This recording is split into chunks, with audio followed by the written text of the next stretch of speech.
ഇവിടെ നമുക്കിങ്ങനെ കറിവേപ്പില നിൽക്കുന്നതുകൊണ്ട് നല്ലതാണ് ഗൈസ്. നമുക്ക് ആവശ്യമുള്ളപ്പോൾ ഒന്ന് കറിവേപ്പില വെച്ചാൽ. പക്ഷെ അച്ഛൻ അറിഞ്ഞാൽ വഴക്ക് പറയും. അച്ഛനോട് ആര് പറയുന്നു? നമ്മുടെ ആവശ്യത്തിന് നമ്മൾ പിച്ച് എത്രയേ ഉള്ളൂ. കാരണം ഇത് വളർന്നു വരുന്നതല്ലേ ഉള്ളൂ, കുഞ്ഞല്ലേ. അപ്പോൾ ഇതിൽ നിന്ന് പിച്ചണ്ടെന്നാണ് പറയുന്നത്. ആര് കേൾക്കാൻ? കേൾക്കാതിരിക്കുന്നതാണല്ലോ നമ്മളുടെ ശീലം. അവിടെ ഇതുണ്ട്. അപ്പം മുമ്പ് പിച്ചതങ്ങാണ്ട വളർന്നു വരുന്നു. ഇതിൽ നിർത്തിക്കൊണ്ട് വലിച്ചെടുക്കാം. ഓക്കെ, ഇത്രയും കിട്ടിയിട്ടുണ്ട്.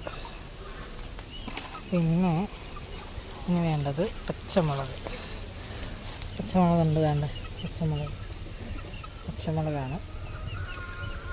പച്ചമുളക് പിച്ച നമ്മുടെ ഫ്രഷ് ഫാമിൽ നിന്ന് പിടിക്കുന്നതാണ്. പറിക്കുന്നതാണ്.